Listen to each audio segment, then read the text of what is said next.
Welcome to I Heart Life, the how-to of spiritual living, episode 6, What is Meditation? I'm your host, Yvette Bolin, and I'm glad you joined me today. I hope you've been diligently sticking to your 3 deep breaths that we talked about last week. Is it serving you at all? Are you reacting differently to situations? Maybe seeing differently? Maybe you feel more calm as a result? Well, imagine if you can have that calm about you more often than not. More than a calm, but a peace, a deep inner peace and serenity. Well, let me tell you, it's possible. It's available to you whenever you turn inward. That peace is possible for those who practice the art of meditation.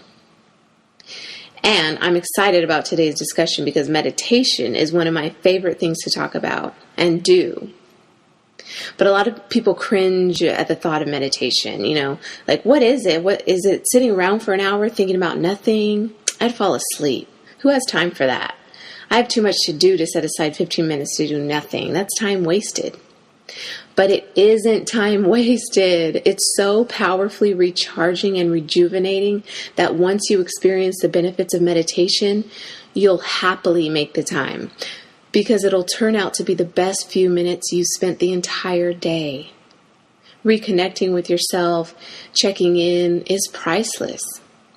The time spent in meditation will be appreciated by those around you too, who get to engage with a more centered, deeper you. If you agree that meditation is worth it, then it will be. You'll see the benefits manifest immediately. Okay, so today, let me give you a crash course in meditation. First off, what is meditation? Meditation is a discipline.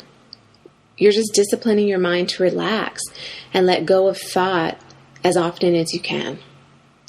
When you let your mind rest from thought, you're reminded that it's safe to do so. You're reminded that you don't have to let thoughts control you.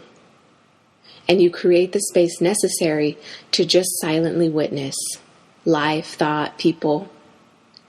It's like with exercise. When you're toned and fit, you don't shy away from taking the stairs, walking, lifting things, being adventurous. Same with meditation. You train your mind to quiet, and it becomes easier to quiet whenever you want to break away and mellow out. Meditation is the only true vacation you will ever take. Why? Because our mind keeps us in bondage with neurosis, cravings, longings, insecurities. That's our mind making us act in certain ways just to shield its own agenda. Yogi Kavita Maharaj says the mind is a tool. With overactive minds, we can't turn this tool off. And a tool you can't turn on and off is not a tool that works for you. It's a tool that you work for.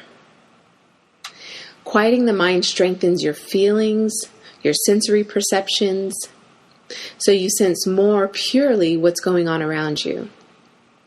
Most times, we're lost in the thick of things. But with meditation, you can rise above all this. You hover, and you observe life without condition or circumstance. What meditation isn't? Well, it isn't a race to get to a point where your mind never wanders.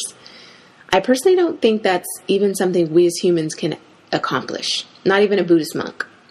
Maybe on our deathbed, right before we close our eyes for good, we quiet completely, nothing inside. But our mission in this lifetime is just to see thought as thought. See it for what it is. Don't let it become you, in other words. And that's enough. When you see the distinction between you and thought, you can return to this truth whenever life gets to be too much. Right? Whenever mind just starts racing, take a deep breath, turn in, relax. Daily meditation, for instance, will increase the distance between the chaos and your reaction to the chaos. And it'll decrease the distance between a problem and a solution. There really are no problems, but that's a talk for another day. Meditation will give you the space to breathe, appreciate, and enjoy. Imagine days when you are more peaceful because your mind isn't going 100 miles per hour. how much more sane you feel. With that calm and clarity, you can achieve greater focus and accomplish more. And there are various types of meditation, several approaches to achieve the same thing, basically. There's silent meditation, metta meditation, which means loving kindness, transcendental meditation, guided meditation, vocal meditation, pranayama, hollow sync and paraliminal meditation, and on and on. Meditation syncs several areas in the brain, like the areas responsible for focused attention, images and emotions, and spatial orientation. It's a very right brain dominant activity. And meditation appears in various disciplines, spiritual or not, like transcendental meditation, Hinduism through yoga, Taoism through Tai Chi, Christianity through centering prayer, Islam through Muraqabah, Buddhism through mindfulness and metta meditation, science through mindfulness-based stress reduction, NLP even through hypnosis. I consider that a form of meditation. The idea of meditation is accessible everywhere there is a search for growth and development. You'll kind of see that as the underlying theme. And meditation is best done seated. You can sit on an erect chair or on a meditation pillow on the ground. But sitting upright really supports your back and softens your belly, which is what you want. You want to let breath go in and out easily through your belly. Whatever's comfortable, but don't sit on a lazy boy recliner or an armchair because you'll end up slouching or leaning to one side. And besides, sitting upright strengthens your resolve and your commitment to be here during this time and be present. The length of time you practice isn't important, really. It's only the consistency that matters.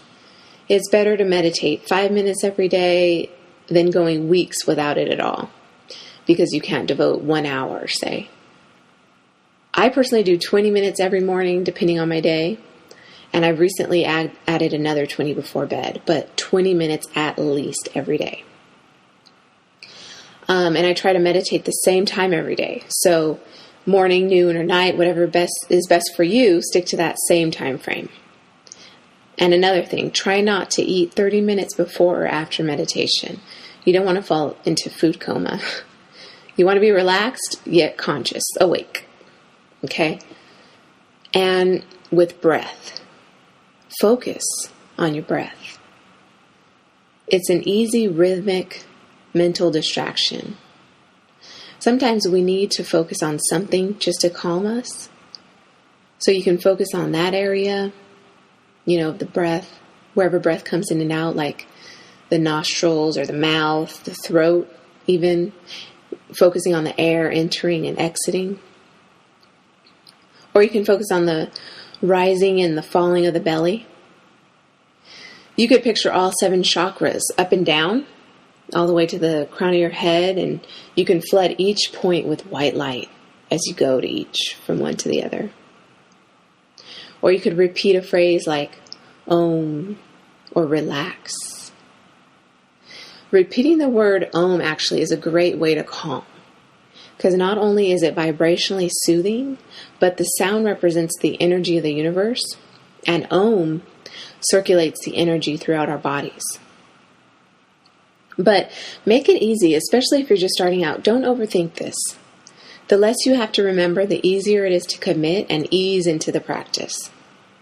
And speaking of remembering, if you think you have to remember what pops into your head during meditation, like you need to analyze the thoughts or figure out a problem in your mind, which essentially breaks the meditation concentration, that's just thought toying with you, just distracting you again and succeeding. Don't give in to it. Trust me, you don't have to. The beauty of meditation is if something is important, it will come up again as you're going throughout your day. If anything, you might find a solution without any effort on your part because your conscious mind observed the thought during meditation and will eventually deliver a solution when you're able to tackle it later. It'll come as inspiration or like an aha moment when you least expect it. Staying present will allow you to see all answers right under your nose. We really do need strategies like meditation to stay in the present moment, to reap the full benefit of being alive in this body. Like increased clarity, compassion, fearlessness. Again, meditation is like working a muscle. It's not always going to feel great at the time, not always going to be easy, but the results will astound you. And stick to your schedule. When it's a part of your daily routine, like brushing your teeth, you won't consider skipping it. And that's for the best. When you stick to it, you find life moves more smoothly, and that time you feel you lost, quote unquote, will come back tenfold. Your day will have more than enough hours to accomplish what you set out to do. I promise you that. Sitting meditation might not be for you at first. And I say at first because I personally believe it's beneficial and powerful for anyone who believes it is. Okay. But with that said, sometimes we don't believe it is because we have so much to do. I can't sit still. I'm uncomfortable. You name the complaint. And yeah. So maybe it's not sitting at first. Maybe it's moving, dancing, listening to instrumental music, like a jazz or an Enya. But it's all meditation if you allow yourself to be taken within and away from thought, to step away from the cares of the world, to use the activity as a means to go deeper within and search yourself for insight about purpose and progress. Like with yoga, yoga is very much meditation and discovering new talents and abilities you never knew you had. It's revelation. If you need to convince yourself more about the power of meditation, read articles, books. Study the effects of it on your brain. Study how your body feels after you've dedicated time to deliberately taking in oxygen and releasing carbon dioxide. Your blood, your organs, your lungs, all will thank you. If you trust that this practice does something for you, you'll allow it to do something for you. You won't resist the good. You'll spend the time giving that treat to yourself. It'll be worth it. Last week, Dr. Steve gave us a great meditation plan, something that we can follow. Today, I want to offer you another simple yet effective meditation, one that I do often. And of course, please don't do this while you're driving. Return to this part of the episode when you're able to close your eyes, okay? And you can set your timer for however long you decide. So, in a quiet place, get into a comfortable seated position. Shoulders back, chest out, hands on your thighs, with palms facing up to receive or down in surrender. Close your eyes, take a deep breath in and out, and turn inward. Allow the inhale and the exhale to become your focal point. Rest your mind on the breath and let yourself relax. Let all worry and concern fall away. Let all muscle tension fall away. Consciously feel any sensations throughout your body and let the thoughts about them go. And just sit with the feelings and then let those feelings go. Don't hold on to any one thought. If you find yourself thinking and your mind wandering, just bring the attention back to your breath. Your inhale and your exhale. Breathe naturally, but deeply. Really hear your breath, feel it, see it. You're becoming more relaxed and more alert at the same time. Take in that energy. Take in that peace, that nothingness. It feels good. Just be. Acknowledge your mind, any thoughts, and gently let them go No need for them right now. Let them float by as though you're just watching a movie and it's of no importance that the scene changes. Nothing is more interesting than your breath. Silently take in more refreshing, deep breaths.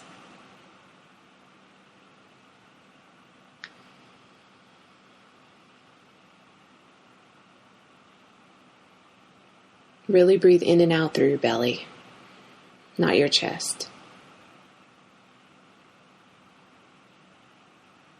Eventually, you'll return your attention to your body, your hands, your feet, the air on your skin, the outside noises, and you'll open your eyes. Easy and perfect. You should be feeling calm, refreshed, and almost like your eyesight got a little bit sharper. Afterward, drink plenty of water. Your challenge this week is to increase your meditation practice by 5 minutes. If you're already doing 20, do 25. If you're not meditating at all, start with 5 minutes. Commit to it every day. Give yourself that time of peace, disengagement, and relaxation. Like you do with this podcast. This is you investing in your well-being. You deserve this time. Kavita Maharaj says the gift of meditation is in the practice itself. So don't beat yourself up if you're able to quiet one day and the next day you can't stop thinking about all you have to do at work, or all that happened in the day. It's all good. It's all okay. Just keep doing it. If you have any questions for me or you want to share a comment, please do so in the comments box of this week's podcast episode at iHeartLifeInc.com. I'd love to hear if you have anything to say, any questions for me. I'll answer them. And let me know if you feel any different after meditating, even for the first time. Does it feel different? Do you feel different? Do you see any benefits already? Or maybe not. Maybe it's taking a little bit longer. That's okay. It's all okay. If you haven't already subscribed, do so before you move on to the rest of your day. Do so before you leave iTunes. And I'll catch you next week. Peace and light.